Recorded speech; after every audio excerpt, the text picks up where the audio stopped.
Y antes de que podamos nosotros continuar estudiando Apocalipsis, es imprescindible, es importantísimo que comprendamos los 7 ministerios del Espíritu de Dios, las 7 manifestaciones del Espíritu de Dios, porque el Espíritu de Dios es precisamente el que nos ayuda a entender el Apocalipsis. El Espíritu de Dios es el que nos guía a toda la verdad. Es el que nos ilumina y nos muestra las cosas escondidas que solo Él puede escudriñar y revelárnoslas a nuestro espíritu. Dice Apocalipsis capítulo 1 versículo 4, Juan a las 7 iglesias que están en Asia, gracia y paz a vosotros, del que si quiere y quiera venir, y de los 7 espíritus que están delante de su trono. Vamos a ver entonces a continuación, como lo explicamos cuando pasamos por ahí muy rápidamente, que estos 7 espíritus no son 7 espíritus santos, sino que el número 7 es el número de la perfección y de la totalidad, e implica la perfección y el espectro completo que cubre el Espíritu de Dios. Lo vamos a ir viendo con mucha calma en esta noche y vamos a ir bastante despacio. Vamos inmediatamente a ver las otras 2 partes en el Apocalipsis donde aparece esta frase. La segunda es en Apocalipsis 4, versículo 5.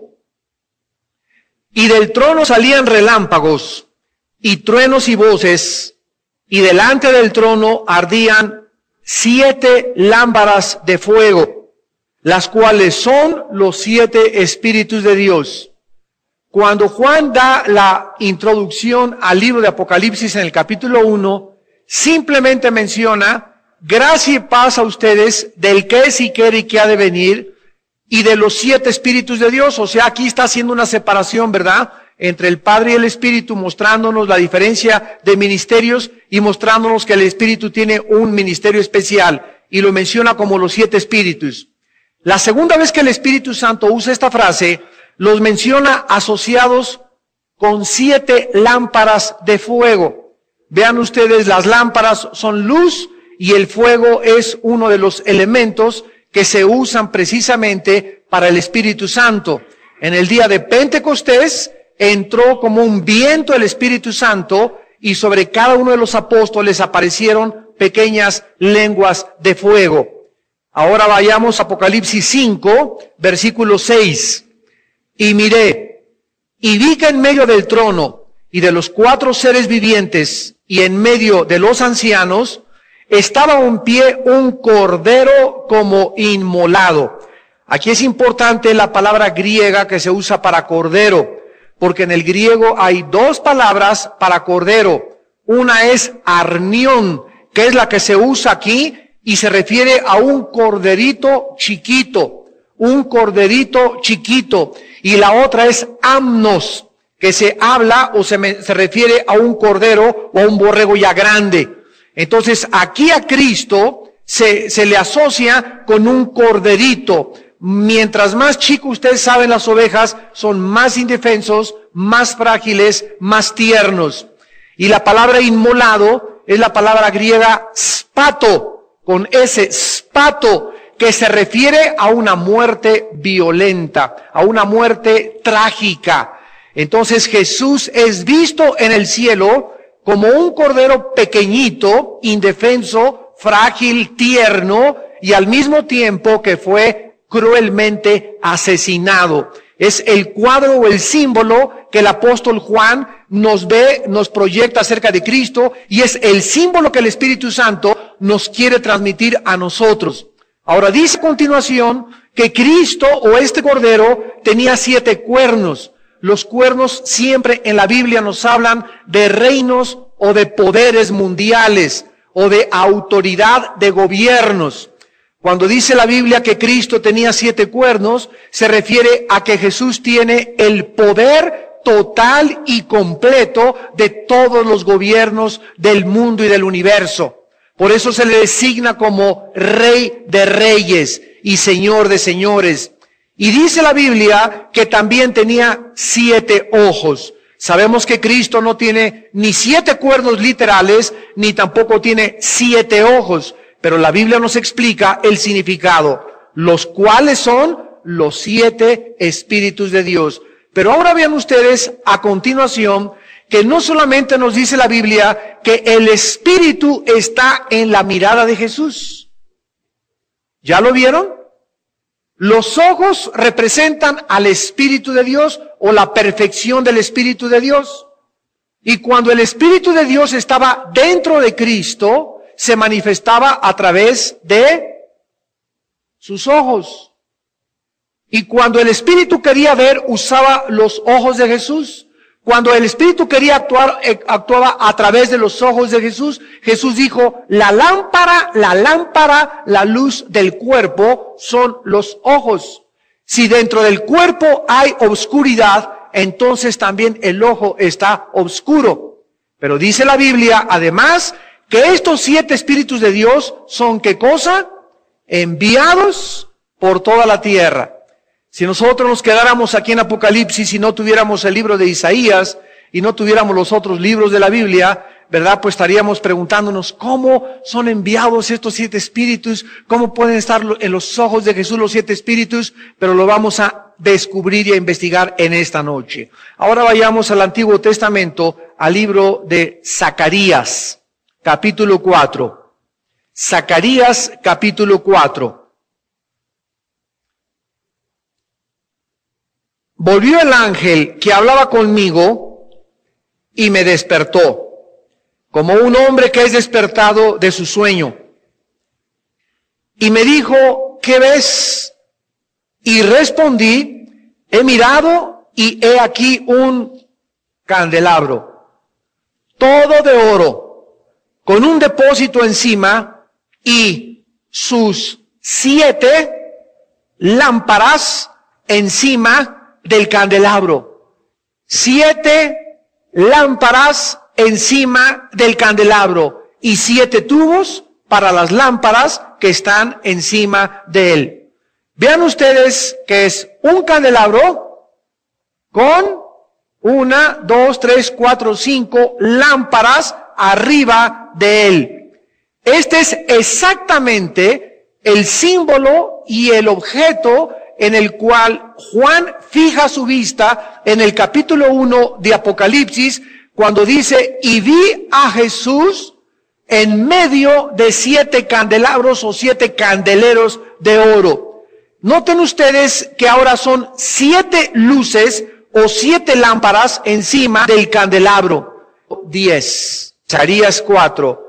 Porque los que menospreciaron el día pequeñeces se alejaron, y verán la plomada en la mano de Zorobabel.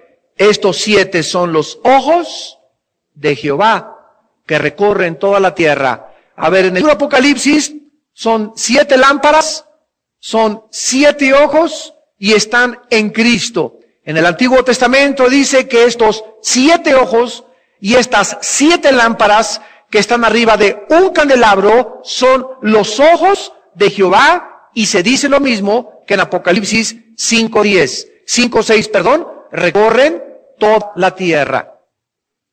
El Espíritu Santo nos muestra noche que el poder total que estaba dentro de la tercera persona de la Trinidad estuvo en la persona de Jesús mientras Él caminó en la tierra.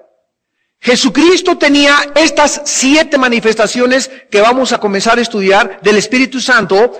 Era el Espíritu de Jehová, Espíritu de sabiduría, de inteligencia, de consejo, de poder, de temor de Jehová. Son 7 manifestaciones que tiene Dios y que son las mismas que tiene para todos nosotros en esta noche. No todos los cristianos, todos tenemos el Espíritu de Jehová, como lo vamos a ver en esta noche. Pero no todos tienen sabiduría, no todos tienen inteligencia, no todos tienen consejo, no todos saben aconsejar, no todos tienen conocimiento, inteligencia, sabiduría, no todos tienen el temor de Dios. Y cada vez que nosotros estamos acercándonos más a Dios y conociendo más a Dios, Él nos va a dar más sabiduría, la inteligencia aumentará dentro de nosotros, la comprensión de las cosas espirituales, y además comenzaremos a verdaderamente entender quién es Dios. La Biblia dice que estos espíritus recorren toda la tierra porque este espíritu de sabiduría, este espíritu de inteligencia, este espíritu de consejo, Dios está en esta noche y todos los días sobre los ojos de todos los seres humanos, principalmente nosotros los cristianos y los creyentes, para ver, voy a ver si Panchito le puedo dar la inteligencia, y andan recorriendo la tierra, vamos a darle a esta iglesia espíritu de sabiduría, o a esta muchacha espíritu de consejo, o a esta de inteligencia, dependiendo en la situación en la que Dios nos encuentre todos los días, es en la forma como nos bendice.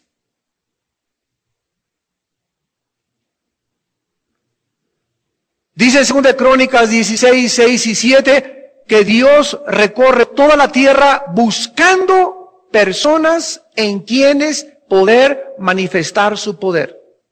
Que tengan un corazón recto para con Él. Dios pasa en septiembre por la casa de la familia González. A ver, cómo anda la familia sin devocionales. Quiero que sepan algo. La Biblia nos muestra en Zacarías y nos muestra en otros libros de la Biblia que Dios tiene como jinetes y como mensajeros que recorren toda la tierra y le llevan todo el reporte y las noticias de lo que pasa en cada ciudad, en cada casa, en cada iglesia, en cada país a Dios. Y así como hay un ejército de seres espirituales que le están reportando a Dios todo, absolutamente, lo que está aquí en la tierra, de la misma forma, Satanás, como lo enseña Job 1 y Job 2, recorre toda la tierra, todos los días, recogiendo los reportes de sus principados y de sus gobernantes y de sus demonios para elaborar planes y estrategias y combatir los planes y las estrategias de Dios.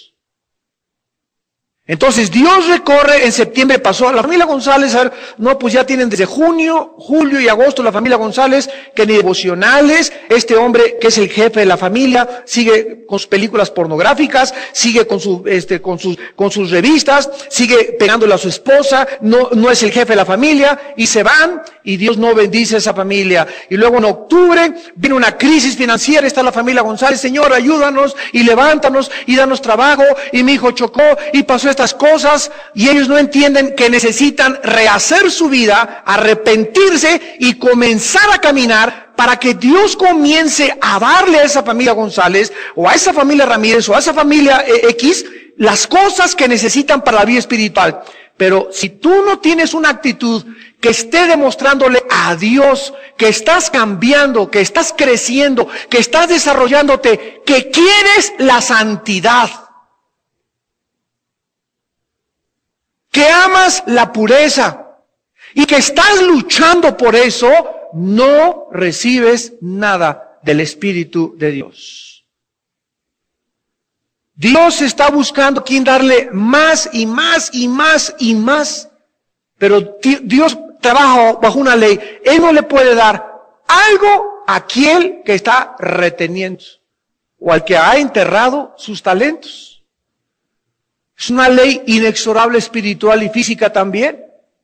El que no tiene, aún lo que tiene le será quitado. Pero al que tiene y da, le será dado más. Y no solamente en el área del dinero, en el área del tiempo, en el área del amor, en el área de misericordia. Los ángeles vienen, vamos a sumarnos a Pancho. A ver, en esta semana, ¿a quién ha amado Pancho? ¿A quién ha abrazado? ¿A qué amigo abrazó? ¿Por quién oró? ¿Por quién se interesó? ¿Fue a la cárcel a visitar a alguien? ¿Fue a algún hospital y se preocupó por alguien? ¿Le dio un raite o un aventón a alguna persona? Todos los detalles de nuestra vida están perfectos. No os canséis de hacer el bien. Un vaso de agua que des está registrado en el reino de Dios. A su tiempo segarás si no te cansas de hacer el bien. Ahora, vayamos a Isaías 11 y comencemos a estudiar el Espíritu de Jehová, que es el primero. En Isaías 11, versículo 2, se nos enseñan las 7 características del Espíritu Santo. El espectro completo, la perfección del Espíritu de Dios. Isaías 11:2. Y vamos en esta noche tal vez a estudiar uno o dos, si nos da tiempo. Y dice, vamos a ver del versículo 1, saldrá una vara del tronco de Isaí. Dios se había dicho que de Abraham vendría el Mesías. Alguien podría decir, oye, pero Abraham tuvo mucha descendencia. Y nos contesta Dios, bueno, vamos a resumirla, va a salir, no de todos, de Isaí, de Isaac, no de Ismael. Bueno, sí, Señor, pero Isaac va a tener mucha descendencia. Bueno, vamos a reducirla a Jacob, vendrá de Jacob. Bueno, Jacob tuvo 12 hijos. Bueno, dice el Señor, y de los 12 a Judá. Bueno, también Judá tuvo mucha descendencia. Bueno, ahora busquen en la casa de Isaí. Pero Isaí tuvo 7 hijos, busquen en la familia de David. Y Dios nos fue estrechando y estrechando y estrechando las profecías para que supiésemos perfectamente bien cómo reconocer al Mesías. Y esta evidencia de la palabra profética es una de las más grandes evidencias que existen acerca de la veracidad y acerca de la exactitud y de la certeza y de la verdad de que la Biblia es la palabra de Dios y de que Jesús es el Mesías prometido. Saldrá una vara del tronco de Isaí. Isaí fue el papá de David. Y un vástago retoñará de sus raíces. Ahora, de este hombre que venía de David, que fue el rey David, del cual vino Jesucristo, ¿cómo dice Apocalipsis 5? ¿Cómo se llama Jesús? El león de la tribu de Judá y la raíz de David. Entonces, lo mismo que dice Juan en Apocalipsis, Isaías 750 años de Cristo lo mencionó. Él es el vástago que retoñó de entre la familia de David. Ahora dice el versículo 2, reposará sobre él espíritu de Jehová, espíritu de sabiduría y de inteligencia, espíritu de consejo y de poder, de conocimiento y de temor de Jehová. Aquí tenemos las 7 características, el espectro de las 7 manifestaciones del Espíritu de Dios, que está Dios buscando a quien poder darle cada una de estas características. Ahora, el Espíritu de Jehová es el mismo Espíritu de Hashem Adonai. Es el Espíritu del Padre. Es el Espíritu de Dios. Es el Señor mismo, el Creador de todas las cosas. Aquel que dice, en el principio Dios hizo los cielos y la tierra. Y el versículo 2, y el Espíritu de Dios se movía sobre la faz de las aguas. Es el primer versículo en la Biblia donde aparece el Espíritu de Jehová. ¿Y cómo aparece el Espíritu de Jehová? En el primer versículo de la Biblia y en el segundo, moviéndose. La palabra se movía es en el hebreo empollar.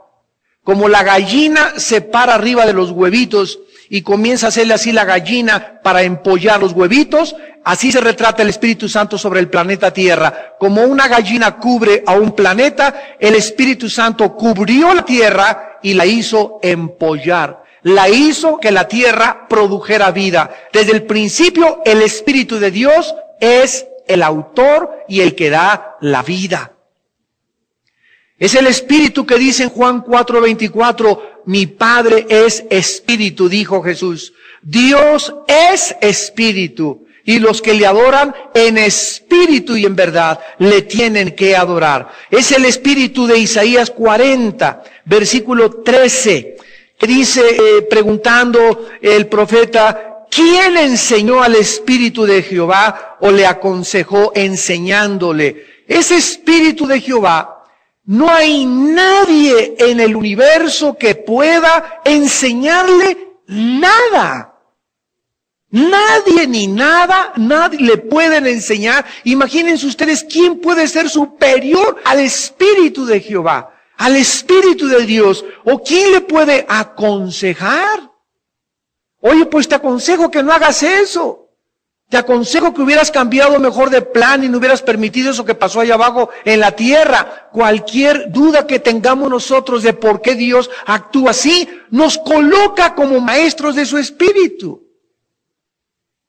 Cualquier sugerencia que tú digas en tu corazón, en lo profundo, pues si yo fuera el pastor, yo me fijaría mejor en lo que está haciendo. Y él no se ha fijado que yo también puedo ser pastor. Y si fuera yo pastor, le recomendaría aquellas cosas. Y si yo fuera Dios, no hubiera permitido tanta gente muerta en inundación en Campeche. Ay, qué feo. Y porque si Dios es tan bueno, ¿por qué cosas tan feas hace? ¿Y por qué permite las guerras? ¿Y por qué si es todopoderoso no detiene al diablo? Y todas estas cuestionamientos que están en nuestra mente y que son válidos si se los haces a Dios y le dices, Señor, todas estas preguntas que tengo, necesito que me las respondas, pero si se las haces desafiándolo y retándolo e insinuándole, lo que estás haciendo no me parece bien, es más, bájate y aquí ponte y déjame subir a tu trono y yo hago las cosas mejor en el universo. Esa es la culminación y el clímax de la soberbia humana. Cuando nosotros creemos que podríamos manejar el universo y controlar las cosas y llevar a cabo todos los acontecimientos y eventos de la historia, mejor que Dios. En ese momento nosotros nos ponemos como maestros de Dios. Y el profeta preguntó hace 2750 años, ¿quién enseñó al Espíritu de Jehová? ¿Quién le aconsejó enseñándole? ¿A quién, dice el versículo 14, a quién le pidió consejo para ser avisado? ¿Quién le enseñó el camino del juicio? ¿O le enseñó conocimiento? ¿O le mostró la senda de la prudencia? La respuesta es nadie. Bueno, ese es el Espíritu que estaba dentro de Jesús. ¿Se imaginan? Dice Colosenses 2, versículo 2, en Cristo están todos los secretos de la sabiduría y del conocimiento. Si alguna persona en este universo que nos rodea anhela conocer y anhela saber y busca respuestas a las tres principales incógnitas de la filosofía, de dónde venimos, quiénes somos y a dónde nos dirigimos, las vas a encontrar en la persona de Jesús. En ningún gurú, en ninguna religión, en ningún sistema comunista, en ningún sistema filosófico, en ninguna biblioteca de ninguna parte del mundo. La verdad no es un concepto, la verdad es una persona. No es un concepto filosófico, la verdad moral y espiritual es una persona y se llama Jesús. Cuando Pilato tuvo enfrente a Jesús y le dijo en Juan 18, ¿qué es la verdad? Jesús se quedó y le contestó, yo para eso he venido a este mundo, para dar testimonio de la verdad. Todo el que es de la verdad, oye mi voz. Y Pilato le dice, ¿la verdad? ¿Qué es la verdad? Pilato, en ese momento creyó que Jesús le iba a contestar, pues la verdad es esto y esto. Pero Pilato nunca supo que tenía a la verdad enfrente de él. Jesús no le contestó porque él era la verdad. Jesús no le contestó porque no era una respuesta filosófica la que Pilato necesitaba. Él tenía la personificación de la verdad enfrente de él. Y cuando nos damos cuenta que la verdad es una y no es relativa ni subjetiva, en ese momento nos podemos descubrir que nadie, absolutamente nadie puede contestar qué es la verdad más que el Hijo de Dios. Ahora, este espíritu de Jehová que estuvo sobre Jesucristo, es importante que comencemos a entender cómo operaba, porque si aprendemos cómo operaba en el Antiguo Testamento, vamos a descubrir cómo operaba en el Nuevo Testamento. Y, escúchenme, vamos a ver cómo opera en Apocalipsis. Porque recuerdan cuando estuvimos estudiando hace 2 o 3 conferencias, que Jesús, cuando bajó al mundo, bajó bajo la ley. Y cuando Jesucristo estuvo en este mundo, no sabía todo. No sabía todas las cosas porque no estimó el ser igual a Dios, se despojó de sus prerrogativas, de muchas cosas que él tenía y se puso debajo del Padre y guiado por el Espíritu Santo. Cuando Jesucristo resucita, sube al cielo, es glorificado, es sentado a la diestra del Padre, es puesto sobre todos los tronos y principados del universo, es Señor de señores y Rey de reyes desde hace 2000 años en el universo allá arriba, y entonces Él baja a la tierra y se le aparece a Juan. Y cuando se le aparece a Juan Jesucristo, ya es el Cristo que ha recibido la corona, ya es el Cristo que entró al lugar santísimo, ya es el Cristo glorificado, ya es el Cristo exaltado, ya es el Cristo vencedor, es el Cristo victorioso. Y cuando baja aquí le dice a Juan, ahora tengo las llaves de la muerte y del Hades. Antes no las tenía. Hasta después de que él venció y resucitó, se le entregaron las llaves de la muerte y del Hades. Para que él pudiera tener las llaves de la muerte, tenía que haber vencido antes a la muerte. En el libro de los Jueces, vamos rápidamente a Jueces capítulo 6, vamos a ver un ejemplo, cómo operaba el Espíritu Santo. El Espíritu de Jehová, o el Espíritu Santo, que son sinónimos, Ruach el Kadosh, el Espíritu Santo, operaba en el Antiguo Testamento temporalmente. Temporalmente. En otras palabras, el Espíritu de Dios bajaba sobre una persona, como los jueces lo vamos a ver sobre Gedeón, Sansón, David, y los capacitaba, los habilitaba para el servicio a quien Dios los había llamado. Y ese espíritu se subía otra vez y ya no operaba en esa persona. Y las personas lo sabían, ¿verdad? Sansón lo descubrió porque cuando el espíritu venía sobre Sansón, Sansón no hacía pesas, ni tomaba anabólicos, ni chochos, ni cosas de esas, sino que Sansón debía su fuerza extraordinaria a que el Espíritu Santo entraba dentro de él, y cuando el Espíritu estaba dentro de Sansón, Sansón podía, lo vamos a ver, ¿verdad?, matar a 300 filisteos, podía cargar una puerta de 350 kilos, podía agarrar a un león así como si fuera un cabrito y hacerle así en las quijadas, y podía tener una fuerza extraordinaria. Pero Sansón descubrió trágicamente que ese espíritu, él no lo manejaba, él no podía decirle cuándo lo ungiera, sino que el Espíritu Santo estaba sobre Sansón, y cuando el Espíritu Santo se iba de Sansón, Sansón era igual como tú y como yo. Y un día lo amarraron a Sansón, y él, creyendo que el Espíritu Santo era su siervo, y que hacía lo que él quería, y podía dar la fuerza cuando él quería, comenzó, y nada, y dice la Biblia, es que no sabía que el Espíritu de Dios le había abandonado. Y trágicamente descubrió Sansón que el Espíritu Santo no era su siervo, ¿verdad? Y que él no era el que mandaba al Espíritu Santo, sino que soberanamente operaba sobre él. Pero Sansón fue un hombre tan sensual y le gustaban tanto las mujeres, y no pudo poder controlar su sensualidad, que finalmente Dios le abandonó y le dejó. Y lo agarraron, le sacaron los ojos, le cortaron el pelo, lo hicieron un payaso, se burlaron de él, y finalmente, en la gracia y soberanía de Dios, le permitió Dios recargar sobre 2 columnas y morir debajo de todos los filisteos. Lo que Sansón no hizo en la vida, lo hizo en el momento de su muerte. Dice aquí en Jueces 6, versículo 34, entonces el Espíritu de Jehová vino sobre Gedeón, y cuando éste tocó el cuerno, los abiezritas se reunieron con él. Jueces 14.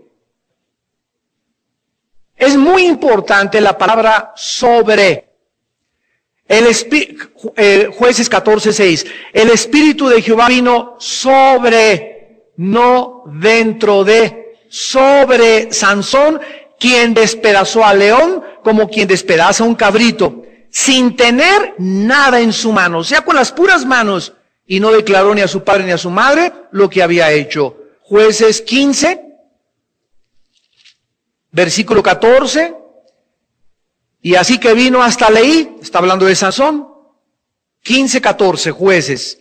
Los filisteos salieron gritando a su encuentro, pero el Espíritu de Jehová vino sobre él, y las cuerdas que estaban en sus brazos volvieron como lino quemado con fuego, y las ataduras se cayeron de sus manos. Y hallando una quijada de asno fresca, extendió la mano y la tomó, y mató con ella a 1000 hombres. ¿Se imaginan ustedes con una quijada de un burro o de un animal matar a 1000 hombres, 1 contra 1000? ¿Se imaginan 1 contra 1000? O sea, te rodean 1000 personas. Digo, ¿qué probabilidades tiene salir vivo? Ninguna. Por más fuerte, por más karateca, por más Jackie Chan que te digan. Pero era porque el Espíritu venía sobre él. Ahora vayamos a 1 Samuel. Ahí después de Jueces sigue Samuel. Para que no te vayas a Apocalipsis.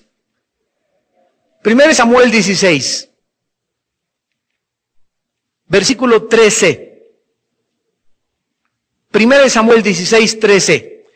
Y Samuel tomó el cuerno del aceite y lo ungió en medio de sus hermanos. Desde aquel día en adelante, el Espíritu de Jehová vino sobre David. Desde aquel día en adelante, el Espíritu vino sobre David.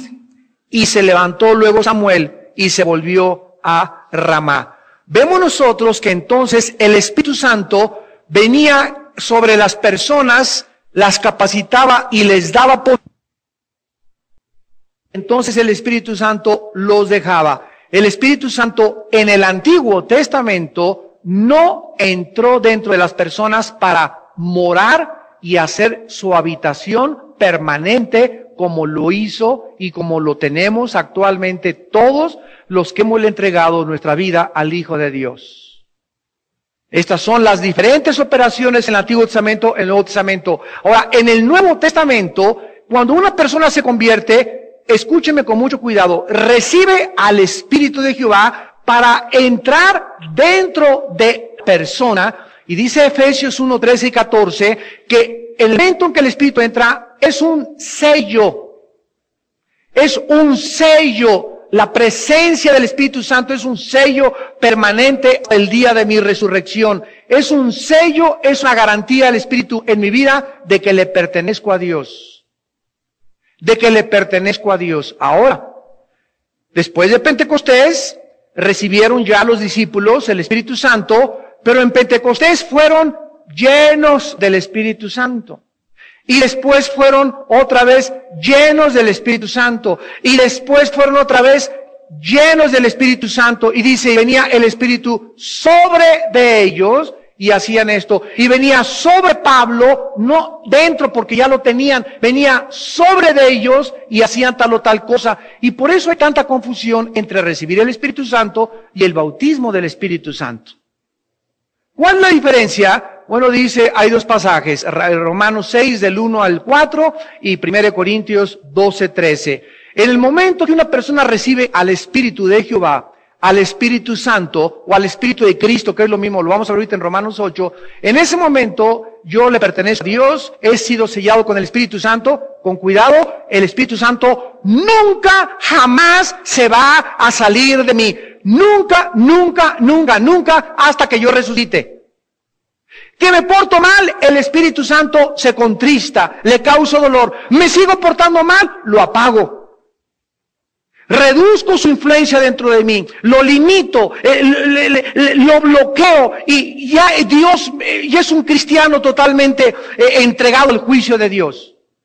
Pero el Espíritu Santo no se sale dentro de mí. Ahora, un cristiano que tiene al Espíritu Santo y es obediente y es puro y es santo, el Espíritu Santo ya está dentro de él y está en toda su manifestación, pero el Espíritu Santo lo comienza a ungir, significa que viene arriba o sobre de él y lo comisiona para tales cosas. Miren, por ejemplo, cuando yo vengo aquí y les predico a ustedes, yo necesito venir aquí forzosamente, ¿verdad? En el Espíritu y humillado y orado y en la palabra y examinar mi corazón. Porque yo me doy cuenta aquí cuando estoy compartiendo la palabra de Dios, que cuando yo me bajo por esas escaleritas, ya no soy igual. Y el día que yo quiero, ahorita voy a aventarme un sermón, si no tengo al Espíritu Santo y en ese momento no está sobre de mí, si no tengo esa unción, no puedo predicar igual. Puedo predicar en la carne y puedo dar un gran sermón, pero no está la gloria de Dios en mi vida, ni la presencia del Espíritu Santo en mi vida. Y cuando uno confía y uno comienza ya a saber y a distinguir cuándo estuvo la presencia de Dios conmigo y cuándo no, comenzamos a sentirnos tan dependientes de Él, que de veras, yo siempre que subo a cualquier lugar, ¿verdad? Me tiemblan las rodillas y no me siento, no sé qué voy a decir, ni mucho menos. Y ya al subirme aquí ya me doy cuenta que algo milagroso pasa, porque no la hago allá abajo. Y qué bueno que Dios nos recuerde continuamente eso. Como dice Pablo, cuando fui a ustedes fui con mucho temblor y con mucho temor. Y me temblaba las rodillas, antepuse no saber ninguna otra a Cristo y a este crucificado. Entonces es maravilloso descubrir nuestra dependencia, nuestra necesidad de que no es Espíritu Santo. Si da un buen sermón, Padre, Padre, gracias porque tú lo hiciste a través de mí. Nunca, nunca, nunca te enorgullezcas de ninguna cosa que hagas en la vida. Siempre dale la gloria a Dios para que el Espíritu Santo no se contriste dentro de ti. No vas y digas, ay, qué padre canté, ¿verdad? Ni Pavarotti. Y qué bien me salió esto, no hombre, qué bárbaro, es buenísimo, ¿no? Con la guitarra, qué bruto, yo con el saxo, con la trompeta, con lo que sea. El momento que comenzamos a sentir que somos algo o alguien, ofendemos al Espíritu de Dios. Y esa es la razón por la cual es tan importante recordar, Dios está cercano a los quebrantados y contritos de espíritu. ¿Quieres que se acerque Dios a tu vida? Quebrántate y mantente humillado. ¿Quieres que Dios, lo contrario, quieres que Dios se aleje a tu vida? Comienza a sentir o a creerte que eres algo o alguien. Y así espantas a la paloma. Ahora, en Juan 14:6, vemos que el Espíritu Santo bajó, el Espíritu de Jehová bajó del cielo, el Espíritu de Jehová, como respuesta a una oración de Jesús. Juan 14:16 y 17. Y yo rogaré al Padre. Imagínense si el Padre no le iba a contestar al Hijo, ¿verdad? Cuando Él hizo siempre toda su voluntad. Gracias a este ruego del Hijo al Padre, el Padre nos envió, y la palabra que se usa aquí para el Espíritu Santo en el griego es parakleto, con K, parakleto. Se tradujo consolador, pero es la palabra que los griegos usaban para abogado. Abogado. No licenciado, licenciado te habla de licenciaturas. Abogado. La palabra abogado implica alguien que es llamado al lado de otra persona para defenderla, para abogar por ella, para pelear su causa en su lugar de él, con los derechos. Mientras el preso está en la cárcel, el preso no puede salir, hay alguien que lo representa ante los juzgados, ante los jueces, que lo defiende, pide su causa, presenta las pruebas, etcétera, etcétera. Esta es la palabra que se usa para el Espíritu Santo. ¿Por qué? Bueno, aquí lo dice, para que esté con nosotros. El Espíritu Santo es llamado el Paracleto por Jesús, porque el Espíritu Santo viene a nuestra vida, dentro de nosotros, dice Romanos 8, a interceder en nuestro lugar, porque como hemos de pedir, no sabemos. Entonces, cuando yo caigo de rodillas, hoy en la noche, mañana cuando me levante, o cuando estoy orando, muchas veces no sé qué pedirle a Dios. O no sé exactamente si lo que estoy pidiendo es egoísta o a lo mejor debo pedir por otras cosas más importantes. Entonces yo me tengo que recluir, caer en hinojos y comenzar, Padre Santo, te alabo, te bendigo. Es maravilloso cuando comienzas a adorar a Dios y no le pides nada, nada más adorarlo. Padre, bendito sea tu nombre, bendito sea Jesús. Comienzas a tener paz, comienzas a ponerte tranquilo contigo y con Dios, comienzas a tranquilizarte, comienzas a estarte quieto delante de Dios 10, 15 minutos. Si tú te aprendes a esperar en oración a que el Espíritu Santo comience dentro de ti a salir y a revolotear, y después de que estás orando y alabando a Dios, y el Espíritu Santo siente tu sinceridad, Él siente tu conciencia, Él siente que es tu arrepentimiento. Si el Espíritu siente todas esas cosas, el Espíritu comienza a abrir nuestro entendimiento y a iluminarnos para que pidamos guiados por Él. Y cuando nuestra oración es guiada por el Espíritu de Dios, tenemos la 100% de seguridad que Dios nos contesta.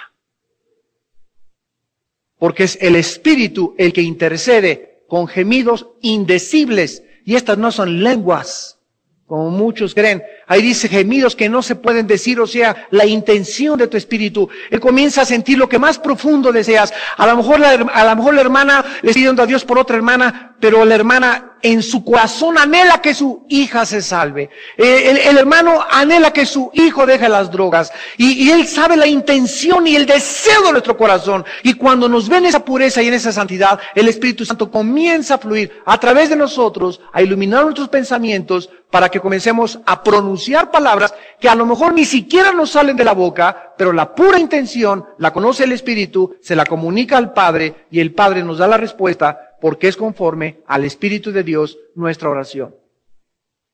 Esto se llama en Efesios 6:18 orar en el Espíritu. Y tampoco es lenguas necesariamente. Muchos creen que nada más en lenguas es en el Espíritu y todos los que no hablan en lenguas pues hablan en la pura carne, ¿verdad? Eso es ridículo, ¿verdad? Son enseñanzas tan tontas. Dice, rogaré al Padre, les dará otro consolador, y este consolador, ¿verdad? Ya vemos, comienza a abogar por mí, a presentar ante el Padre mi causa, y estará con nosotros para siempre. Dice el versículo 17, que también se le llama el Espíritu de verdad. ¿Qué es la verdad? Jesús dijo, yo soy la verdad. Cuando Jesús comprobó que la verdad no era un concepto, cuando dijo en Juan 8, 31 al 35, y la verdad los hará libres, se refería a Él. Él como la verdad es el que nos da la libertad. Entonces cuando dice la Biblia que el Espíritu de Jehová es el Espíritu de verdad, esto es tremendo. Nos está revelado que hay una sola verdad en el universo. Miren, el discurso de bienvenida de una de las principales universidades de Estados Unidos a los estudiantes el primer día. Escuchen lo que el director de la universidad le dijo a los estudiantes el primer día de clases en una de las mejores universidades de Estados Unidos. Bienvenidos, quiero que sepan todos ustedes que aquí hay absoluta tolerancia para todos los credos, para todas las religiones, para todos los temas de pensamiento y para todos los estilos sexuales y de vida que cada quien tenga. No somos intolerantes con alguien que sea intolerante en cuanto al credo, religión o estilo de vida sexual de cualquier persona. En esta universidad, si tú eres homosexual, te respetamos. Si eres lesbiana, te respetamos. Si crees en Buda, te respetamos. Si crees en Mahoma, te respetamos. ¿Por qué? Porque cada quien tiene su verdad y no puede existir una verdad objetiva y verdadera. Suena bien, ¿verdad? Sin embargo, debajo de esto se encuentra la filosofía de un español que escribió un libro que se llama El mito nacionalista. Y en este libro él explica que no se puede determinar quién tiene la verdad porque cada persona tiene su verdad. Y tú, estudiante que me estás escuchando, vas a ir a la secundaria y vas a ir a la preparatoria y vas a comenzar a hablar de Cristo y vas a escuchar esto y te van a decir, es que esta es tu verdad, déjame a mí en mi verdad y no te metas porque todos tenemos nuestros diferentes puntos de vista de la vida. Esto se llama subjetivismo o relativismo filosóficamente.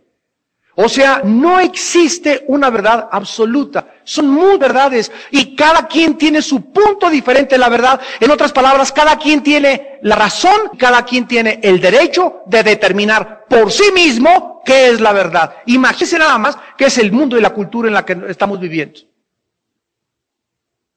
Y cuando un estudiante, cuando una persona, cuando un cristiano, cuando un pastor, cuando un teólogo se enfrenta ante este ataque filosófico, principalmente a nivel universitario, pues entonces todos los universitarios comienzan a quebrar, se la vi, pues yo soy así, nadie se meta conmigo, y entre ustedes tampoco se metan conmigo, y entonces ahí es cuando nosotros entramos a un punto de debate donde se llama la intolerancia del cristianismo.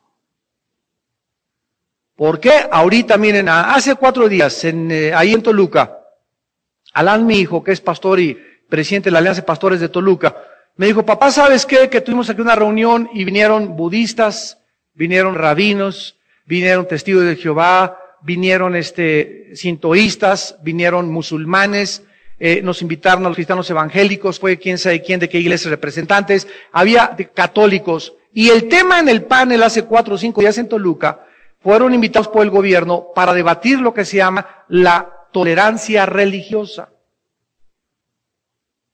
El gobierno está muy interesado de que todas las ARs, las asociaciones religiosas, seamos tolerantes unas con otras.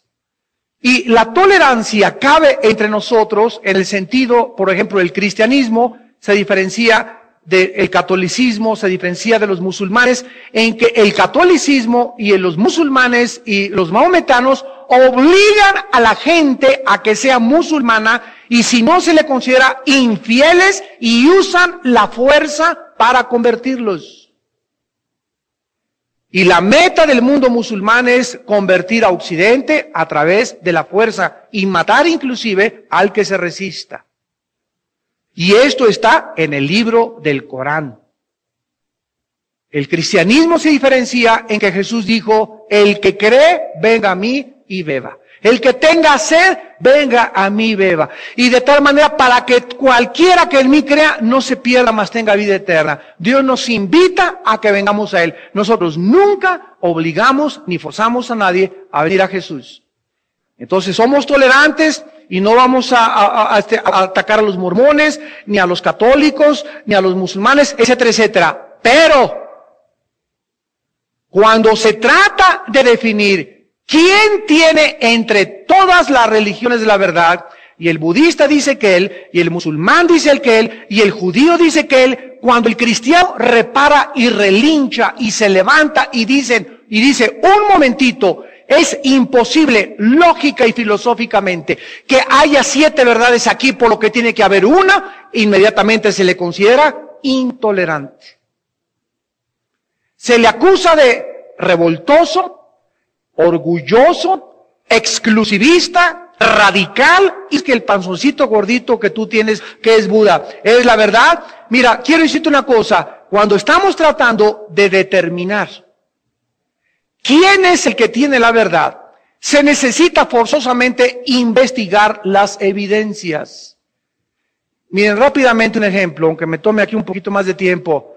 11 de septiembre de 2001, 19 muchachos árabes se van contra 2 torres de Nueva York y las destruyen. Y después sale a la luz que estos 19 jóvenes estaban, escúchenme, convencidos de su verdad, de que Alá es el Dios y que a través de la violencia, después del choque contra las torres, lo estaban esperando 12 mujeres en el cielo y la eternidad para siempre. Por otro lado, los Estados Unidos de Norteamérica dicen, estos son terroristas, estos son asesinos, estos son estos. Ellos dicen, los árabes, no es cierto, son ustedes, son hijos del gran Satán. Estados Unidos dice, los vamos a perseguir. La pregunta ahorita es, ¿quién de los dos dice la verdad? ¿Quiénes tienen la razón? ¿Los terroristas o los Estados Unidos que los acusaron de asesinos y ladrones? Ahora, si decimos que los terroristas tienen la verdad, y si tú dices que Estados Unidos tiene la verdad, la pregunta es, demuéstramelo. ¿Basado en qué cosas? Porque basados en su religión, ellos estaban totalmente seguros, convencidos, al grado que la noche anterior se les mandó una carta de los dirigentes árabes, tal vez de Bin Laden, que decía, jóvenes, acuérdense que mañana pórtense como héroes, los espera el paraíso, muerte a los infieles, y tengan valor y nunca retrocedan para atrás. Todos leyeron esta carta 24 horas antes y estaban tan convencidos que se fueron con una frialdad y con una certeza de que realmente el suicidio era para ellos lo mejor. Por otro lado, condenamos esto en Occidente. ¿Quién tiene la verdad? Bueno, nosotros tenemos que investigar en primer lugar quién está detrás de ellos, y detrás de ellos está Mahoma. Y detrás del otro punto de vista está la Biblia. Si nosotros no tuviéramos la Biblia, entonces la verdad sería relativa, porque unos dirían, los nazis estaban convencidos, ellos, y quién lo puede dudar, de que la raza aria iba a ser la raza que conquistaría el mundo. Occidente dijo, no es cierto, vamos a atacarlos, y quitaron a Hitler del poder. Agarraron a los sobrevivientes, los llevaron al juicio de Nuremberg, en Alemania, en Berlín, y los pusieron bajo la Corte de Justicia Internacional de la Haya, y les reclamaron que por qué haber matado. Los generales alemanes, ex-nazis, se pararon y contestaron al Occidente, es que para nosotros los judíos eran ratones, para ustedes simbolizan algo, pero ustedes no tienen el derecho de quitarnos el punto de vista que tenemos de los demás seres humanos en el mundo. Y sácalos de ahí. ¿Cuál es la conclusión? Te vuelvo a repetir, si no tuviéramos un parámetro, si no tuviéramos una medida, si no tuviéramos una norma, si no tuviéramos un patrón que pudiera determinar y comparar uno con el otro, viviríamos en un mundo relativista, donde cada quien haría lo que le da la gana. ¿Sabes qué? Yo soy homosexual, no te metas conmigo. Yo así nací, es mi estilo de vida, así lo creo y voy a adoptar hijos. Tú ten lo que quieras, no te metas conmigo, yo no me meto contigo. Y cada quien, repito, tendría su verdad relativa. Desgraciadamente no es así. ¿Por qué no es así? Porque Dios intervino en el escenario humano, mandó a Jesucristo, nos dejó la Biblia y encontramos en la Biblia el único libro que contiene verdades absolutas. Todas las verdades en la Biblia dicen, así tiene que ser. Escucha, la verdad relativa del mundo es verdad para ese tiempo, es verdad para ese pueblo, es verdad para los nazis, es verdad para los árabes. Las verdades absolutas te dicen esto: la verdad es verdad para los tiempos de los nazis, es verdad para los chinos, es verdad para el siglo XX, para el siglo XVIII, para el siglo X, y las verdades iguales, morales, éticas y filosóficas no pueden cambiar. Si algo cambia la verdad, deja de ser verdad. Ya no es verdad, es absolutamente relativo. Y cuando nosotros no entendemos, mañana voy a hablarles a los jóvenes en el campamento de esto, de las convicciones y de la filosofía relativista y del objetivismo que existe actualmente dentro de los creyentes cristianos y que debe existir, porque la verdad cristiana es una verdad objetiva, no es una verdad subjetiva, relacionada o dependiendo del ser humano o de los cambios del ser humano. Y este es el mensaje que el mundo necesita. Porque este mensaje no lo puede comunicar nadie más que la Biblia. Y tú lo tienes en tu casa y yo lo tengo en mi corazón. Pero muchos no lo conocen lo suficientemente bien para defenderlo. Y para ver la objetividad, y para ver la claridad, y para ver la transparencia, y para presentarle al mundo y mostrarle. Y esto hace enojar al mundo, repito, porque el mundo no quiere que haya un patrón, ni haya una verdad absoluta, ni haya una realidad a la cual enfrentarse, que es Dios. ¿Y qué es lo que ha hecho el mundo? Sustituir, Romanos 1, la verdad por la mentira. Dándole culto mejor a la criatura. El ser humano, en lugar de adorar a Dios, buscan a un líder religioso vestido de blanco, o buscan a uno pelón, o buscan a uno gordito, o buscan a algún ave, o buscan al cielo, o buscan la luna, o se van a Teotihuacán a adorar al sol. Pero el ser humano está buscando desesperadamente a través de quien canalizar esa conciencia que Dios nos ha dejado dentro de nosotros y que se llama en el libro de Eclesiastés capítulo 4, la eternidad. Dios puso la eternidad dentro de nosotros para que nosotros supiéramos que hay un vacío muy profundo en nuestra vida y que necesitamos llenarlo, y el único que lo puede llenar es el Hijo de Dios, Jesucristo. Y finalmente, vamos rápidamente a Romanos 8, les quiero enseñar que este Espíritu de Jehová es el Espíritu que moró en el Hijo y es el Espíritu que mora en nosotros. ¿Se acuerdan ustedes que en Isaías 61, el profeta hablando de Cristo dijo, el Espíritu de Jehová el Señor está sobre mí? ¿Recuerdan, verdad? ¿Está qué? Sobre mí. ¿Cuándo recibió Cristo al Espíritu de Dios?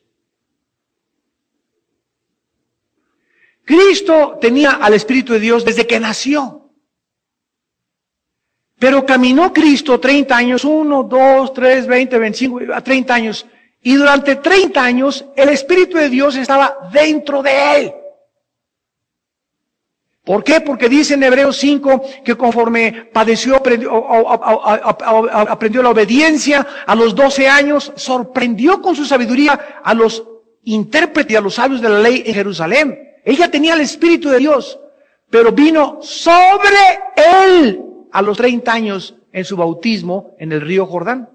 A los 30 años. Sobre él. Ya lo traía dentro de él. Pero no es hasta que está sobre de nosotros que somos comisionados para el servicio. 30 años Cristo no le habló a nadie del Evangelio. Durante 30 años no sanó ni una tos ni una gripa. Durante 30 años no echó a ningún demonio fuera. No hizo nada hasta que el Espíritu vino sobre de él. En Romanos 8 dice el versículo 9, mas vosotros no vivís según la carne, sino según el Espíritu, si es que ¿quién? Con lupa, sacan una lupa. Si es que el Espíritu de Dios mora en vosotros. Ahora miren lo que el Espíritu Santo hace. Y si alguno no tiene el Espíritu de ¿quién? ¿Cuántos espíritus tenemos dentro de nosotros? ¿Perdón? Dice la Biblia que el Espíritu del Padre y el Espíritu de Cristo es uno. Tenemos al Espíritu del Padre y tenemos al Espíritu de Cristo dentro de nosotros. ¿Por qué? Porque Cristo es Espíritu y lo tenemos dentro de nosotros cuando lo recibimos como Salvador. Ahora, vayamos más adelante, Romanos 8, versículo 11, ahí mismo, capítulo 8, versículo 11. Y si el Espíritu de aquel que levantó de los muertos, ¿quién es aquel? El Padre. ¿Cómo que Cristo?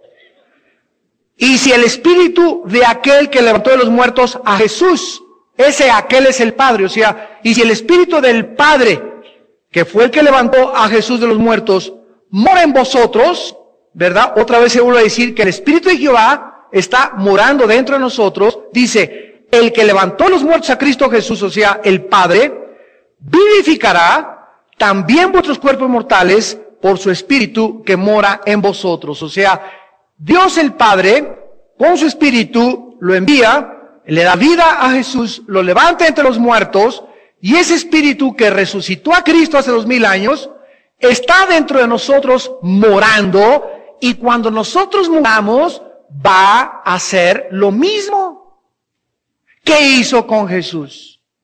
El Padre levanta a su Hijo como garantía, dice 1 Corintios 15, si Cristo no resucitó de los muertos, somos los más dignos de lástima. Pero es el mismo Espíritu el que nos va a levantar a nosotros. Versículo 14. Porque todos los que son guiados por el Espíritu de Dios, estos son hijos de Dios. Versículo 16. El Espíritu mismo da testimonio a nuestro espíritu de que somos hijos de Dios. ¿Cuántos espíritus tenemos dentro de nosotros? Dos. El Espíritu del Padre y mi espíritu propio. El Espíritu da testimonio a nuestro espíritu. Cuando nacimos de nuevo, nuestro espíritu volvió a vivir. Y ahora el Espíritu del Padre entra a vivir a mi espíritu, porque es en espíritu la comunicación. Y antes de que podamos nosotros continuar estudiando Apocalipsis, es imprescindible, es importantísimo que comprendamos los 7 ministerios del Espíritu de Dios, las 7 manifestaciones del Espíritu de Dios, porque el Espíritu de Dios es precisamente el que nos ayuda a entender el Apocalipsis. El Espíritu de Dios es el que nos guía a toda la verdad, es el que nos ilumina y nos muestra las cosas escondidas que solo Él puede escudriñar y revelárnoslas a nuestro espíritu. Dice Apocalipsis capítulo 1 versículo 4, Juan a las 7 iglesias que están en Asia, gracia y paz a vosotros, del que si quiere y quiera venir, y de los 7 espíritus que están delante de su trono. Vamos a ver entonces a continuación, como lo explicamos cuando pasamos por ahí muy rápidamente, que estos 7 espíritus no son 7 espíritus santos, sino que el número 7 es el número de la perfección y de la totalidad, e implica la perfección y el espectro completo que cubre el Espíritu de Dios. Lo vamos a ir viendo con mucha calma en esta noche y vamos a ir bastante despacio. Vamos inmediatamente a ver las otras 2 partes en el Apocalipsis donde aparece esta frase. La segunda es en Apocalipsis 4, versículo 5. Y del trono salían relámpagos y truenos y voces, y delante del trono ardían 7 lámparas de fuego, las cuales son los 7 espíritus de Dios. Cuando Juan da la introducción al libro de Apocalipsis en el capítulo 1, simplemente menciona: gracia y paz a ustedes del que es y quiere y que ha de venir, y de los 7 espíritus de Dios. O sea, aquí está haciendo una separación, ¿verdad?, entre el Padre y el Espíritu, mostrándonos la diferencia de ministerios y mostrándonos que el Espíritu tiene un ministerio especial, y lo menciona como los 7 espíritus. La segunda vez que el Espíritu Santo usa esta frase, los menciona asociados con 7 lámparas de fuego. Vean ustedes, las lámparas son luz y el fuego es uno de los elementos que se usan precisamente para el Espíritu Santo.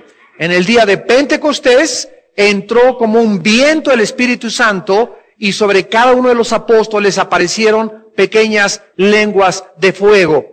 Ahora vayamos a Apocalipsis 5, versículo 6. Y miré, y vi que en medio del trono y de los 4 seres vivientes y en medio de los ancianos estaba en pie un cordero como inmolado. Aquí es importante la palabra griega que se usa para cordero, porque en el griego hay 2 palabras para cordero. Una es arnión, que es la que se usa aquí y se refiere a un corderito chiquito, y la otra es amnos, que se habla o se refiere a un cordero o a un borrego ya grande. Entonces aquí a Cristo se le asocia con un corderito. Mientras más chico, ustedes saben, las ovejas son más indefensos, más frágiles, más tiernos. Y la palabra inmolado es la palabra griega spato, con S, spato, que se refiere a una muerte violenta, a una muerte trágica. Entonces Jesús es visto en el cielo como un cordero pequeñito, indefenso, frágil, tierno, y al mismo tiempo que fue cruelmente asesinado. Es el cuadro o el símbolo que el apóstol Juan nos proyecta acerca de Cristo, y es el símbolo que el Espíritu Santo nos quiere transmitir a nosotros. Ahora dice a continuación que Cristo o este cordero tenía 7 cuernos. Los cuernos siempre en la Biblia nos hablan de reinos o de poderes mundiales o de autoridad de gobiernos. Cuando dice la Biblia que Cristo tenía 7 cuernos, se refiere a que Jesús tiene el poder total y completo de todos los gobiernos del mundo y del universo. Por eso se le designa como Rey de Reyes y Señor de Señores. Y dice la Biblia que también tenía 7 ojos. Sabemos que Cristo no tiene ni 7 cuernos literales, ni tampoco tiene 7 ojos. Pero la Biblia nos explica el significado, los cuales son los 7 Espíritus de Dios. Pero ahora vean ustedes a continuación que no solamente nos dice la Biblia que el Espíritu está en la mirada de Jesús. ¿Ya lo vieron? Los ojos representan al Espíritu de Dios o la perfección del Espíritu de Dios. Y cuando el Espíritu de Dios estaba dentro de Cristo, se manifestaba a través de sus ojos. Y cuando el Espíritu quería ver, usaba los ojos de Jesús. Cuando el Espíritu quería actuar, actuaba a través de los ojos de Jesús. Jesús dijo, la lámpara, la luz del cuerpo son los ojos. Si dentro del cuerpo hay obscuridad, entonces también el ojo está oscuro. Pero dice la Biblia, además, que estos 7 Espíritus de Dios son, ¿qué cosa? Enviados por toda la tierra. Si nosotros nos quedáramos aquí en Apocalipsis y no tuviéramos el libro de Isaías y no tuviéramos los otros libros de la Biblia, ¿verdad? Pues estaríamos preguntándonos cómo son enviados estos 7 espíritus, cómo pueden estar en los ojos de Jesús los 7 espíritus, pero lo vamos a descubrir y a investigar en esta noche. Ahora vayamos al Antiguo Testamento, al libro de Zacarías, capítulo 4. Zacarías, capítulo 4. Volvió el ángel que hablaba conmigo y me despertó, como un hombre que es despertado de su sueño. Y me dijo, ¿qué ves? Y respondí, he mirado y he aquí un candelabro, todo de oro, con un depósito encima y sus 7 lámparas encima del candelabro. 7 lámparas encima del candelabro y 7 tubos para las lámparas que están encima de él. Vean ustedes que es un candelabro con 1, 2, 3, 4, 5 lámparas arriba de él. Este es exactamente el símbolo y el objeto en el cual Juan fija su vista en el capítulo 1 de Apocalipsis, cuando dice, y vi a Jesús en medio de 7 candelabros o 7 candeleros de oro. Noten ustedes que ahora son 7 luces o 7 lámparas encima del candelabro. 10. Isaías 4. Porque los que menospreciaron el día que ñece se alejaron y verán la plomada en la mano de Zorobabel. Estos 7 son los ojos de Jehová que recorren toda la tierra. A ver, en el Apocalipsis son 7 lámparas, son 7 ojos y están en Cristo. En el Antiguo Testamento dice que estos 7 ojos y estas 7 lámparas que están arriba de un candelabro son los ojos de Jehová, y se dice lo mismo que en Apocalipsis 5:6, recorren toda la tierra. El Espíritu Santo nos muestra anoche que el poder total que estaba dentro de la tercera persona de la Trinidad estuvo en la persona de Jesús mientras Él caminó en la tierra. Jesucristo tenía estas 7 manifestaciones que vamos a comenzar a estudiar del Espíritu Santo. Era el Espíritu de Jehová, Espíritu de sabiduría, de inteligencia, de consejo, de poder, de temor de Jehová. Son 7 manifestaciones que tiene Dios y que son las mismas que tiene para todos nosotros en esta noche. No todos los cristianos, todos tenemos el Espíritu de Jehová, como lo vamos a ver en esta noche. Pero no todos tienen sabiduría, no todos tienen inteligencia, no todos tienen consejo, no todos saben aconsejar, no todos tienen conocimiento, inteligencia, sabiduría, no todos tienen el temor de Dios. Y cada vez que nosotros estamos acercándonos, asno fresca, extendió la mano y la tomó y mató con ella a 1000 hombres. ¿Se imaginan ustedes con una quijada de un burro o de un animal matar a 1000 hombres, 1 contra 1000? ¿Se imaginan 1 contra 1000? O sea, te rodean 1000 personas. Digo, ¿qué probabilidades tiene salir vivo? Ninguna. Por más fuerte, por más karateca, por más Jackie Chan que te digan. Pero era porque el Espíritu venía sobre él. Ahora vayamos a 1 Samuel. Ahí después de Jueces sigue Samuel. Para que no te vayas a Apocalipsis. 1 Samuel 16. Versículo 13.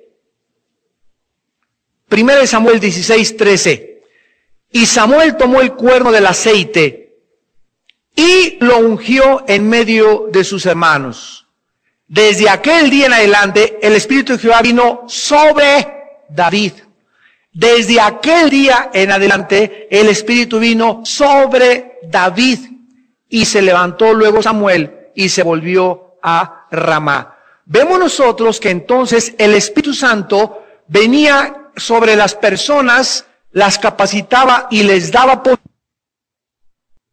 Entonces el Espíritu Santo los dejaba. El Espíritu Santo en el Antiguo Testamento no entró dentro de las personas para morar y hacer su habitación permanente como lo hizo y como lo tenemos actualmente todos los que hemos entregado nuestra vida al Hijo de Dios. Estas son las diferentes operaciones en el Antiguo Testamento, en el Nuevo Testamento. Ahora, en el Nuevo Testamento, cuando una persona se convierte, escúcheme con mucho cuidado, recibe al Espíritu de Jehová para entrar dentro de persona. Y dice Efesios 1, 13 y 14 que el momento en que el Espíritu entra es un sello. Es un sello. la presencia del Espíritu Santo es un sello permanente el día de mi resurrección. Es un sello, es una garantía del Espíritu en mi vida de que le pertenezco a Dios.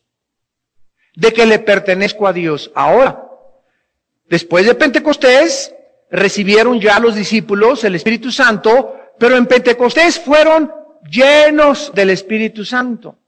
Y después fueron otra vez llenos del Espíritu Santo. Y después fueron otra vez llenos del Espíritu Santo. Y dice, venía el Espíritu sobre de ellos y hacían esto. Y venía sobre Pablo, no dentro porque ya lo tenían, venía sobre de ellos y hacían tal o tal cosa. Y por eso hay tanta confusión entre recibir el Espíritu Santo y el bautismo del Espíritu Santo. ¿Cuál es la diferencia? Bueno, dice, hay dos pasajes, Romanos 6 del 1 al 4 y 1 Corintios 12, 13. En el momento que una persona recibe al Espíritu de Jehová, al Espíritu Santo o al Espíritu de Cristo, que es lo mismo, lo vamos a ver ahorita en Romanos 8, en ese momento yo le pertenezco a Dios, he sido sellado con el Espíritu Santo, con cuidado, el Espíritu Santo nunca, jamás se va a salir de mí. Nunca, nunca, nunca, nunca, hasta que yo resucite. Que me porto mal, el Espíritu Santo se contrista, le causo dolor. Me sigo portando mal, lo apago. Reduzco su influencia dentro de mí, lo limito, lo bloqueo y ya Dios ya es un cristiano totalmente entregado al juicio de Dios. Pero el Espíritu Santo no se sale dentro de mí. Ahora, un cristiano que tiene al Espíritu Santo y es obediente y es puro y es santo, el Espíritu Santo ya está dentro de él y está en toda su manifestación, pero el Espíritu Santo lo comienza a ungir, significa que viene arriba o sobre de él y lo comisiona para tales cosas. Miren, por ejemplo, cuando yo vengo aquí y les predico a ustedes, yo necesito venir aquí forzosamente, ¿verdad? En el Espíritu y humillado y orado y en la palabra y examinar mi corazón. Porque yo me doy cuenta aquí cuando estoy compartiendo la palabra de Dios, que cuando yo me bajo por esas escaleritas, ya no soy igual. Y el día que yo quiero, ahorita voy a aventarme un sermón, si no tengo al Espíritu Santo y en ese momento no está sobre de mí, si no tengo esa unción, no puedo predicar igual. Puedo predicar en la carne y puedo dar un gran sermón, pero no está la gloria de Dios en mi vida, ni la presencia del Espíritu Santo en mi vida. Y cuando uno confía y uno comienza ya a saber y a distinguir cuándo estuvo la presencia de Dios conmigo y cuándo no, comenzamos a sentirnos tan dependientes de Él, que de veras, yo siempre que subo a cualquier lugar, ¿verdad? Me tiemblan las rodillas y no me siento, no sé qué voy a decir, ni mucho menos. Y ya al subirme aquí ya me doy cuenta que algo milagroso pasa, porque no la hago allá abajo. Y qué bueno que Dios nos recuerde continuamente eso. Como dice Pablo, cuando fui a ustedes fui con mucho temblor y con mucho temor. Y me temblaban las rodillas, hasta puse no saber ninguna otra que Cristo y a este crucificado. Entonces es maravilloso descubrir nuestra dependencia, nuestra necesidad de que no nos Espíritu Santo. Si dan un buen sermón, Padre, Padre, gracias porque tú lo hiciste a través de mí. Nunca, nunca, nunca te enorgullezcas de ninguna cosa que hagas en la vida. Siempre dale la gloria a Dios para que el Espíritu Santo no se contriste dentro de ti. No bajes y digas, ay, qué padre canté, ¿verdad? Ni Pavarotti. Y qué bien me salió esto, no hombre, qué bárbaro, es buenísimo, ¿no? Con la guitarra, qué bruto, yo con el saxo, con la trompeta, con lo que sea. El momento que comenzamos a sentir que somos algo o alguien, ofendemos al Espíritu de Dios. Y esta es la razón por la cual es tan importante recordar, Dios está cercano a los quebrantados y contritos de espíritu. ¿Quieres que se acerque Dios a tu vida? Quebrántate y mantente humillado. ¿Quieres que Dios, lo contrario, quieres que Dios se aleje a tu vida? Comienza a sentir o a creerte que eres algo o alguien. Y así espantas a la paloma. Ahora, en Juan 14:6, vemos que el Espíritu Santo bajó, el Espíritu de Jehová bajó del cielo, el Espíritu de Jehová, como respuesta a una oración de Jesús. Juan 14:16 y 17. Y yo rogaré al Padre, imagínense si el Padre no le iba a contestar al Hijo, ¿verdad? Cuando Él hizo siempre toda su voluntad. Gracias a este ruego del Hijo al Padre, el Padre nos envió, y la palabra que se usa aquí para el Espíritu Santo en el griego es Paracleto, con K, Paracleto. Se tradujo consolador, pero es la palabra que los griegos usaban para abogado. Abogado. No licenciado, licenciado te habla de licenciaturas. Abogado. La palabra abogado implica alguien que es llamado al lado de otra persona para defenderla, para abogar por ella, para pelear su causa en su lugar de él, con los derechos. Mientras el preso está en la cárcel, el preso no puede salir, hay alguien que lo representa ante los juzgados, ante los jueces, que lo defiende, pide su causa, presenta las pruebas, etcétera, etcétera. Esta es la palabra que se usa para el Espíritu Santo. ¿Por qué? Bueno, aquí lo dice, para que esté con nosotros. El Espíritu Santo es llamado el Paracleto por Jesús, porque el Espíritu Santo viene a nuestra vida, dentro de nosotros, dice Romanos 8, a interceder en nuestro lugar, porque como hemos de pedir, no sabemos. Entonces, cuando yo caigo de rodillas, hoy en la noche, mañana cuando me levante, o cuando estoy orando, muchas veces no sé qué pedirle a Dios. O no sé exactamente si lo que estoy pidiendo es egoísta o a lo mejor debo pedir por otras cosas más importantes. Entonces yo me tengo que recluir, caer en hinojos y comenzar: Padre Santo, te alabo, te bendigo. Es maravilloso cuando comienzas a orar a Dios y no le pides nada, nada más adorarlo. Padre, bendito sea tu nombre, bendito sea Jesús. Comienzas a tener paz, comienzas a ponerte tranquilo contigo y con Dios, comienzas a tranquilizarte, comienzas a estarte quieto delante de Dios 10, 15 minutos. Si tú te aprendes a esperar en oración a que el Espíritu Santo comience dentro de ti a salir y a revolotear, y después de que estás orando y alabando a Dios, y el Espíritu Santo siente tu sinceridad, Él siente tu conciencia, Él siente que es tu arrepentimiento. Si el Espíritu siente todas esas cosas, el Espíritu comienza a abrir nuestro entendimiento y a iluminarnos para que pidamos guiados por Él. Y cuando nuestra oración es guiada por el Espíritu de Dios, tenemos la ciencia más a Dios, y conociendo más a Dios, Él nos va a dar más sabiduría, la inteligencia aumentará dentro de nosotros, la comprensión de las cosas espirituales, y además comenzaremos a verdaderamente entender quién es Dios. La Biblia dice que estos espíritus recorren toda la tierra porque este espíritu de sabiduría, este espíritu de inteligencia, este espíritu de consejo, Dios está en esta noche y todos los días sobre los ojos de todos los seres humanos, principalmente nosotros los cristianos y los creyentes, para ver, voy a ver si Panchito le puedo dar la inteligencia, y andan recorriendo la tierra, vamos a darle a esta iglesia espíritu de sabiduría, o a esta muchacha espíritu de consejo, o a esta de inteligencia, dependiendo en la situación en la que Dios nos encuentre todos los días, es en la forma como nos bendice.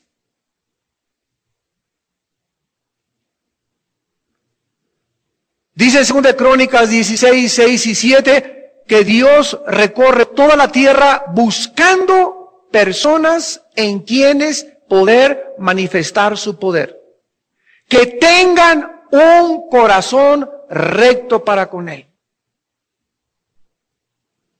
Dios pasa en septiembre por la casa de la familia González, a ver cómo anda la familia, sin devocionales.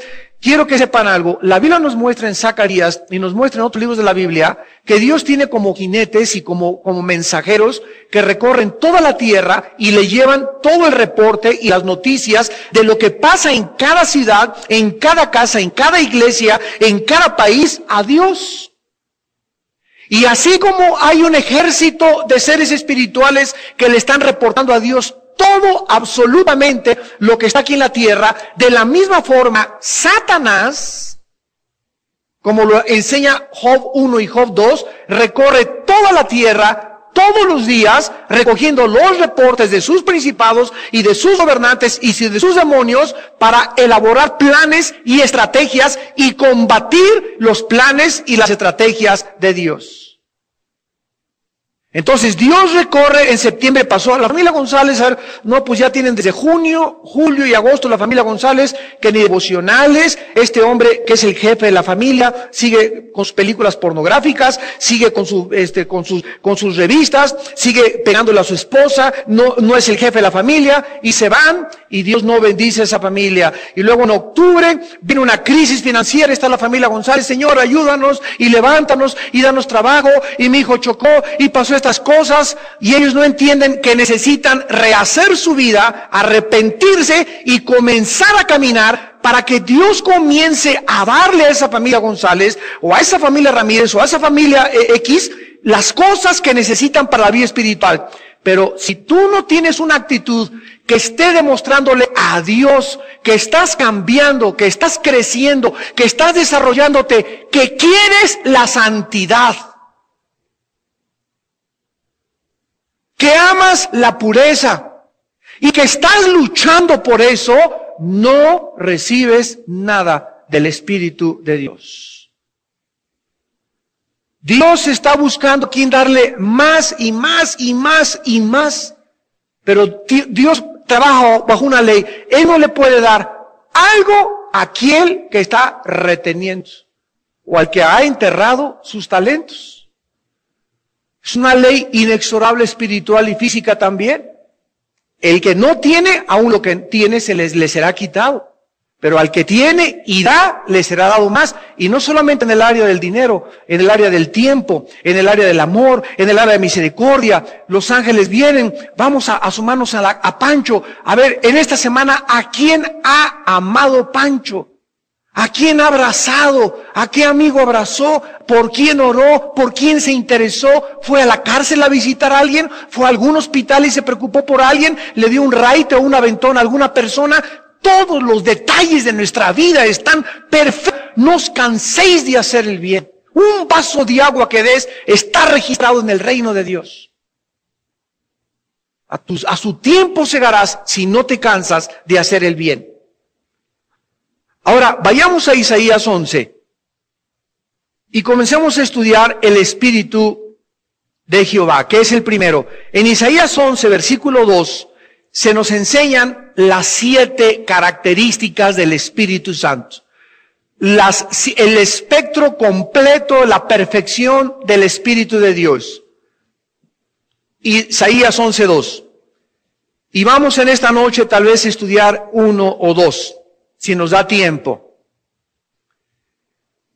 Y dice, vamos a ver desde el versículo 1, saldrá una vara del tronco de Isaí. Dios se había dicho que de Abraham vendría el Mesías. Alguien podría decir, oye, pero Abraham tuvo mucha descendencia. Y nos contesta Dios, bueno, vamos a resumirla, va a salir, no de todos, de Isaí, de Isaac, no de Ismael. Bueno, sí, Señor, pero Isaac va a tener mucha descendencia. Bueno, vamos a reducirla a Jacob, vendrá de Jacob. Bueno, Jacob tuvo 12 hijos. Bueno, dice el Señor, y de los 12 a Judá. Bueno, también Judá tuvo mucha descendencia. Bueno, ahora busquen en la casa de Isaí. Pero Isaí tuvo 7 hijos. Busquen en la familia de David. Y Dios nos fue estrechando y estrechando y estrechando las profecías para que supiésemos perfectamente bien cómo reconocer al Mesías. Y esta evidencia de la palabra profética es una de las más grandes evidencias que existen acerca de la veracidad y acerca de la exactitud y de la certeza y de la verdad de que la Biblia es la palabra de Dios y de que Jesús es el Mesías prometido. Saldrá una vara del tronco de Isaí. Isaí fue el papá de David. Y un vástago retoñará de sus raíces. Ahora, de este hombre que venía de David, que fue el rey David, del cual vino Jesucristo, ¿cómo dice Apocalipsis 5? ¿Cómo se llama Jesús? El león de la tribu de Judá y la raíz de David. Entonces, lo mismo que dice Juan en Apocalipsis, Isaías 750 años de Cristo lo mencionó. Él es el vástago que retoñó de entre la familia de David.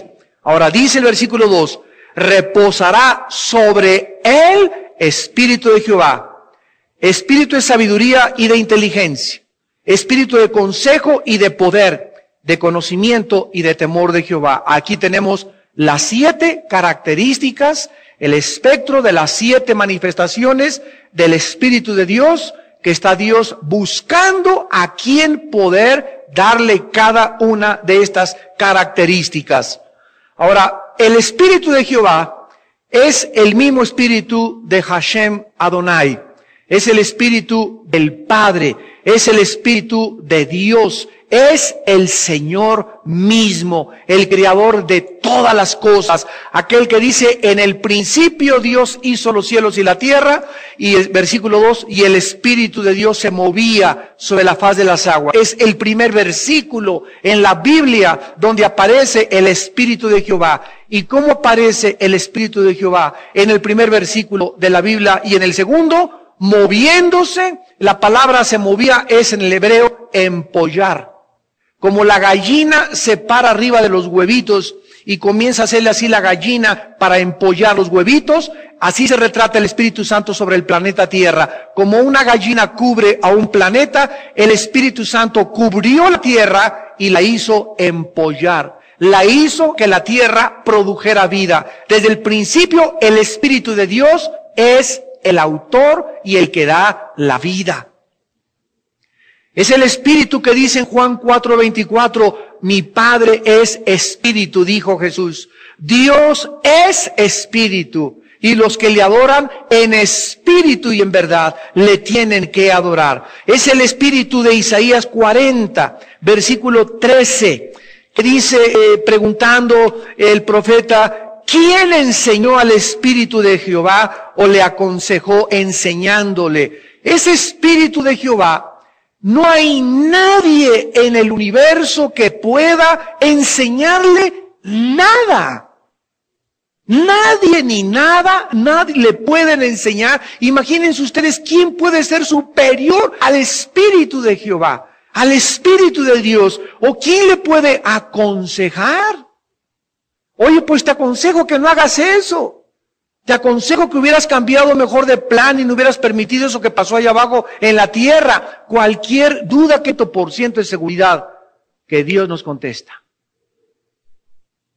Porque es el Espíritu el que intercede con gemidos indecibles. Y estas no son lenguas, como muchos creen. Ahí dice gemidos que no se pueden decir, o sea, la intención de tu espíritu. Él comienza a sentir lo que más profundo deseas. A lo mejor la hermana le está pidiendo a Dios por otra hermana, pero la hermana en su corazón anhela que su hija se salve. El hermano anhela que su hijo deje las drogas. Y él sabe la intención y el deseo de nuestro corazón. Y cuando nos ven esa pureza y en esa santidad, el Espíritu Santo comienza a fluir a través de nosotros, a iluminar nuestros pensamientos, para que comencemos a pronunciar palabras que a lo mejor ni siquiera nos salen de la boca, pero la pura intención la conoce el Espíritu, se la comunica al Padre y el Padre nos da la respuesta porque es conforme al Espíritu de Dios nuestra oración. Esto se llama en Efesios 6:18 orar en el Espíritu. Y tampoco es lenguas necesariamente. Muchos creen que nada más en lenguas es en el Espíritu y todos los que no hablan en lenguas pues hablan en la pura carne, ¿verdad? Eso es ridículo, ¿verdad? Son enseñanzas tan tontas.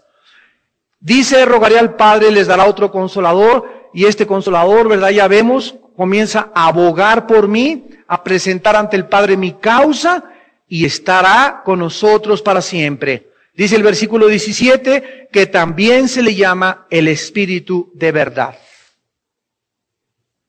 ¿Qué es la verdad? Jesús dijo, yo soy la verdad. Cuando Jesús comprobó que la verdad no era un concepto, cuando dijo en Juan 8:31 al 35, y la verdad los hará libres, se refería a Él. Él como la verdad es el que nos da la libertad. Entonces cuando dice la Biblia que el Espíritu de Jehová es el Espíritu de verdad, esto es tremendo. Nos está revelado que hay una sola verdad en el universo. Miren, el discurso de bienvenida de una de las principales universidades de Estados Unidos a los estudiantes el primer día. Escuchen lo que el director de la universidad le dijo a los estudiantes el primer día de clases. en una de las mejores universidades de Estados Unidos. Bienvenidos, quiero que sepan todos ustedes que aquí hay absoluta tolerancia para todos los credos, para todas las religiones, para todos los temas de pensamiento y para todos los estilos sexuales y de vida que cada quien tenga. No somos intolerantes con alguien que sea intolerante en cuanto al credo, religión o estilo de vida sexual de cualquier persona. En esta universidad, si tú eres homosexual, te respetamos. Si eres lesbiana, te respetamos. Si crees en Buda, te respetamos. Si crees en Mahoma, te respetamos. ¿Por qué? Porque cada quien tiene su verdad y no puede existir una verdad objetiva y verdadera. Suena bien, ¿verdad? Sin embargo, debajo de esto se encuentra la filosofía de un español que escribió un libro que se llama El mito nacionalista.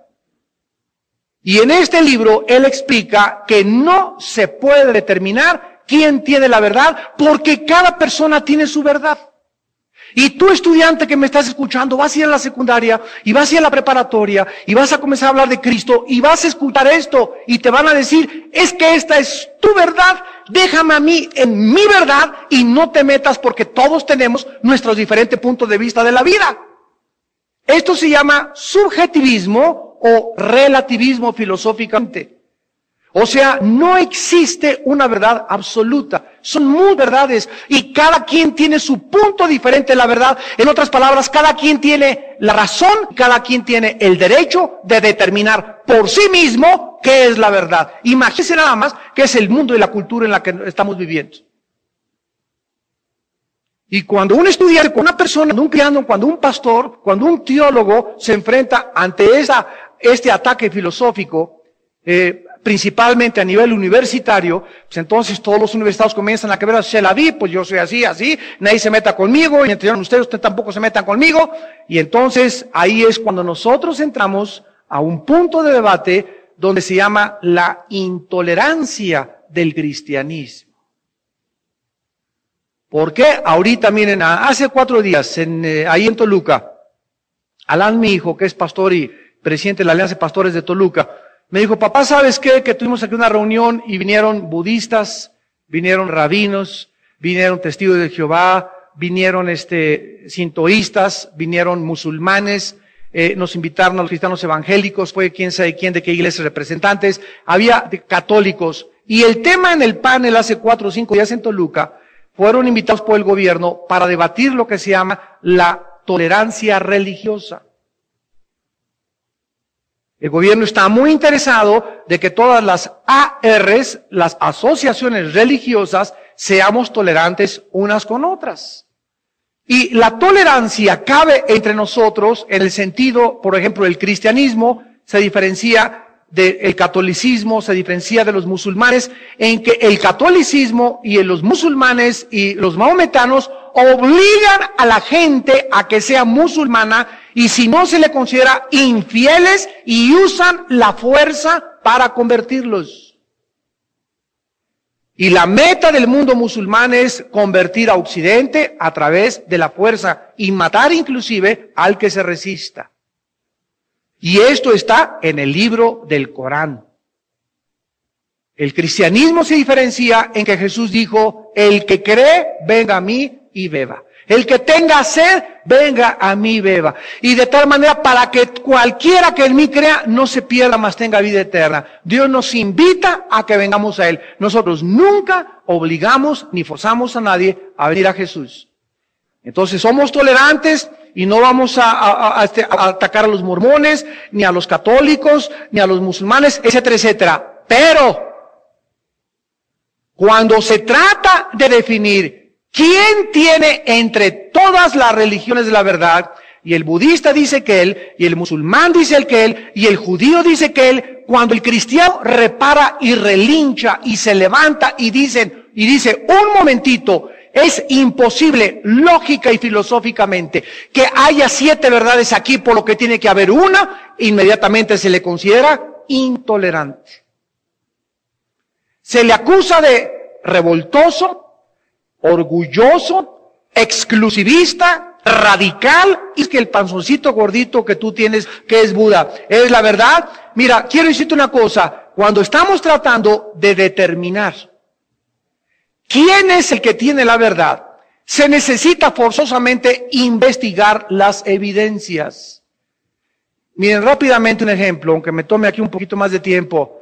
11 de septiembre de 2001, 19 muchachos árabes se van contra 2 torres de Nueva York y las destruyen. Y después sale a la luz que estos 19 jóvenes estaban, escúchenme, convencidos de su verdad, de que Alá es el Dios y que a través de la violencia, después del choque contra las torres, lo estaban esperando 12 mujeres en el cielo y la eternidad para siempre. Por otro lado, los Estados Unidos de Norteamérica dicen, estos son terroristas, estos son asesinos, estos son estos. Ellos dicen, los árabes, no es cierto, son ustedes, son hijos del gran Satán. Estados Unidos dice, los vamos a perseguir. La pregunta ahorita es, ¿quién de los dos dice la verdad?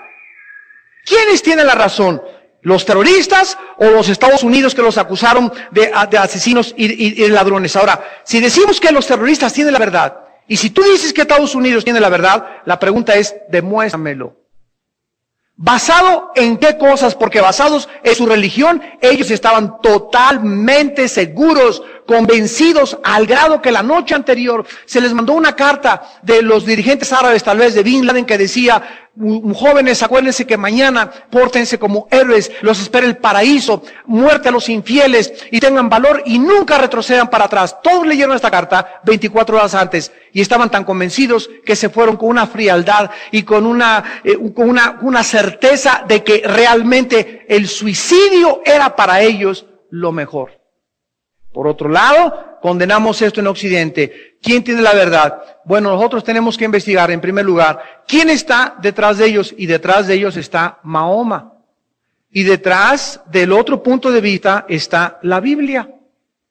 Si nosotros no tuviéramos la Biblia, entonces la verdad sería relativa, porque unos dirían, los nazis estaban convencidos, ellos, y quién lo puede dudar, de que la raza aria iba a ser la raza que conquistaría el mundo. Occidente dijo, no es cierto, vamos a atacarlos, y quitaron a Hitler del poder. Que tengamos nosotros de por qué Dios actúa así, nos coloca como maestros de su espíritu. Cualquier sugerencia que tú digas en tu corazón, en lo profundo, pues si yo fuera el pastor, yo me fijaría mejor en lo que está haciendo. Y él no se ha fijado que yo también puedo ser pastor. Y si fuera yo pastor, le recomendaría aquellas cosas. Y si yo fuera Dios, no hubiera permitido tanta gente muerta en inundación en Campeche. Ay, qué feo. Y porque si Dios es tan bueno, ¿por qué cosas tan feas hace? ¿Y por qué permite las guerras? ¿Y por qué si es todopoderoso no detiene al diablo? Y todas estas cuestionamientos que están en nuestra mente y que son válidos si se los haces a Dios y le dices, Señor, todas estas preguntas que tengo, necesito que me las respondas, pero si se las haces desafiándolo y retándolo e insinuándole, lo que estás haciendo no me parece bien, es más, bájate y aquí ponte y déjame subir a tu trono y yo hago las cosas mejor en el universo. Esa es la culminación y el clímax de la soberbia humana. Cuando nosotros creemos que podríamos manejar el universo y controlar las cosas y llevar a cabo todos los acontecimientos y eventos de la historia, mejor que Dios. En ese momento nosotros nos ponemos como maestros de Dios. Y el profeta preguntó hace 2750 años, ¿quién enseñó al Espíritu de Jehová? ¿Quién le aconsejó enseñándole? ¿A quién, dice el versículo 14, a quién le pidió consejo para ser avisado? ¿Quién le enseñó el camino del juicio? ¿O le enseñó conocimiento? ¿O le mostró la senda de la prudencia? La respuesta es nadie. Bueno, ese es el Espíritu que estaba dentro de Jesús. ¿Se imaginan? Dice Colosenses 2, versículo 2, en Cristo están todos los secretos de la sabiduría y del conocimiento. Si alguna persona en este universo que nos rodea anhela conocer y anhela saber y busca respuestas a las 3 principales incógnitas de la filosofía, de dónde venimos, quiénes somos y a dónde nos dirigimos, las vas a encontrar en la persona de Jesús. En ningún gurú, en ninguna religión, en ningún sistema comunista, en ningún sistema filosófico, en ninguna biblioteca de ninguna parte del mundo. La verdad no es un concepto, la verdad es una persona. No es un concepto filosófico, la verdad moral y espiritual es una persona y se llama Jesús. Cuando Pilato tuvo enfrente a Jesús y le dijo en Juan 18, ¿qué es la verdad? Jesús se quedó y le contestó, yo para eso he venido a este mundo, para dar testimonio de la verdad. Todo el que es de la verdad, oye mi voz. Y Pilato le dice, ¿la verdad? ¿Qué es la verdad? Pilato, en ese momento creyó que Jesús le iba a contestar, pues la verdad es esto y esto. Pero Pilato nunca supo que tenía a la verdad enfrente de él. Jesús no le contestó porque él era la verdad.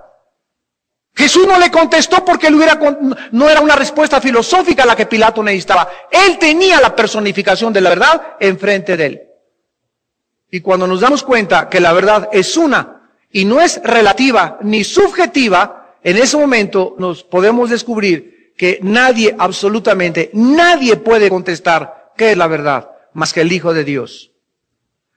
Ahora, este espíritu de Jehová que estuvo sobre Jesucristo, es importante que comencemos a entender cómo operaba, porque si aprendemos cómo operaba en el Antiguo Testamento, vamos a descubrir cómo operaba en el Nuevo Testamento. Y, escúchenme, vamos a ver cómo opera en Apocalipsis. Porque recuerdan cuando estuvimos estudiando hace 2 o 3 conferencias, que Jesús, cuando bajó al mundo, bajó bajo la ley. Y cuando Jesucristo estuvo en este mundo, no sabía todo. No sabía todas las cosas porque no estimó el ser igual a Dios, se despojó de sus prerrogativas, de muchas cosas que él tenía y se puso debajo del Padre y guiado por el Espíritu Santo.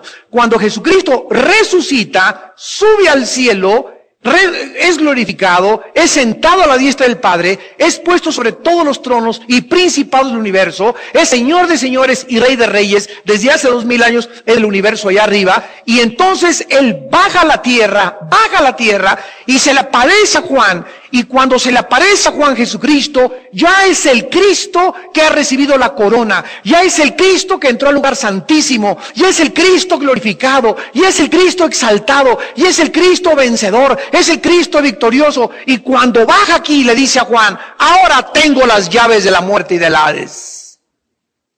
Antes no las tenía. Hasta después de que Él venció y resucitó, se le entregaron las llaves de la muerte y del Hades. Para que Él pudiera tener las llaves de la muerte, tenía que haber vencido antes a la muerte. En el libro de los Jueces, vamos rápidamente a Jueces capítulo 6, vamos a ver un ejemplo, cómo operaba el Espíritu Santo. El Espíritu de Jehová, o el Espíritu Santo, que son sinónimos, Ruach el Kadosh, el Espíritu Santo, operaba en el Antiguo Testamento temporalmente. Temporalmente.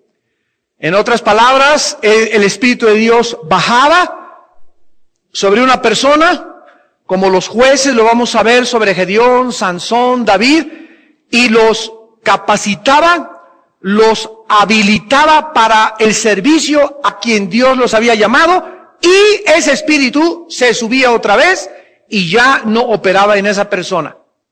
Y las personas lo sabían, ¿verdad?